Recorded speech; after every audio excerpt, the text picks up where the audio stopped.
During my persuasive speech, I mentioned Herbert Hoover's quote that "Blessed are the young, for they shall inherit the national debt."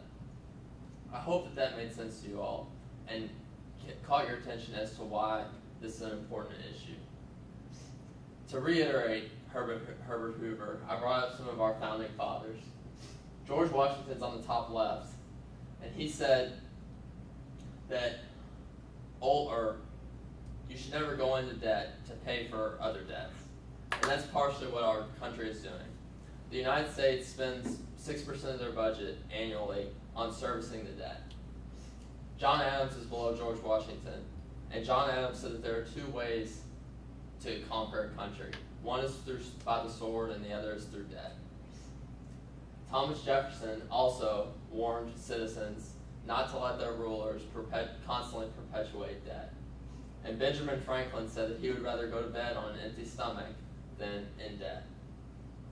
And I have a little demonstration of the debt right now. It's very confusing, but the main numbers are top left, which is the United States national debt, and that's $54,000 per citizen. There's also money creation down here, which will be important later when I talk about inflation. This is doing nothing but going up. So the Fed keeps putting more money into the system.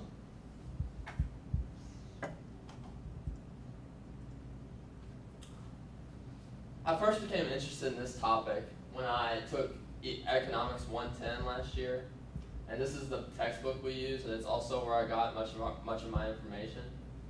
Before I go on, I want to define a few terms for you. One is GDP, which is gross domestic product, and that's just the total amount of money that the United States brings in, or any country brings in each year.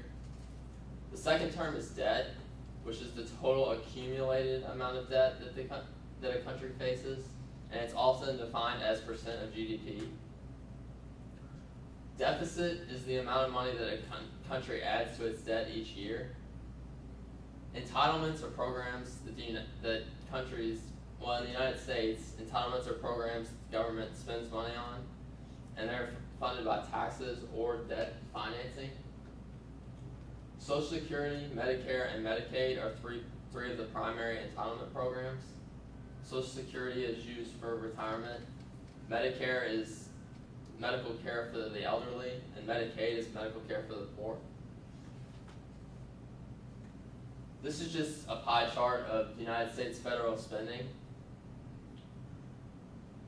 It shows that entitlements take up much of at least half of the federal budget.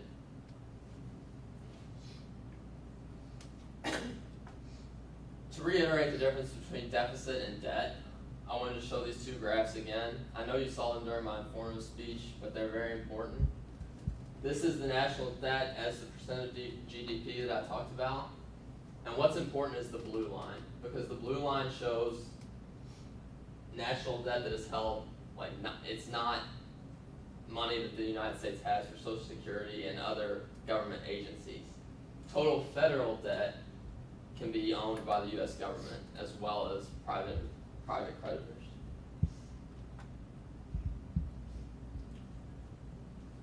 During my informative speech, I told all of you that I think one of the main problems that the United States will face as it relates to debt is an aging population. The concept of changing demographics is that one demographic is age. This is the number of Americans that are 65 and older, and the projected number of Americans that will be 65 and older as the century goes on. It's doing nothing but increasing, and it's increasing at a much faster rate than our total population. I came across some research by a professor of economics at Texas named Daniel Hammermesh. Hammermesh believes that although the baby boomer generation is partially responsible for our current problems, another problem is that people are living longer than they used to. So while a baby boom may lead to more people being a part of that generation, the problem is that the retirement age has remained the same while people are living longer. so they have to go off government money longer.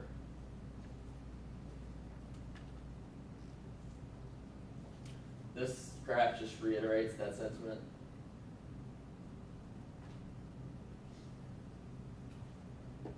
And this also just tells that as our population increases at a rate of about 1%, it'll take 77 years to double as a nation, while 65 and older, the population doubles in 30 years. And this is, when I talked about the Fed pumping money into the economy to stimulate or to pay for our debts, this is what happens. It's inflation. Inflation is the idea that there's more currency in the system, so prices go up. And if prices go up, people's wages don't keep up with the prices. And this happened in the Weimar Republic, which was Germany right after World War I. And people just burned money instead of spending it. And it also happened in Zimbabwe, where they can have $50 million and still be starving. As you think about these problems, I want to offer a few solutions. One is, Stephen Brill wrote an article in Time called Bitter Pill, and it calls for more transparency in the medical industry. And this means that healthcare costs for the elderly would go down if the medical industry would be forced to explain their prices better.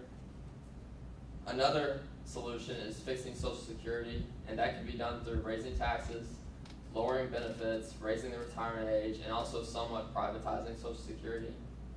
We all need to care about these problems because we don't want to end up like inflation-ridden countries.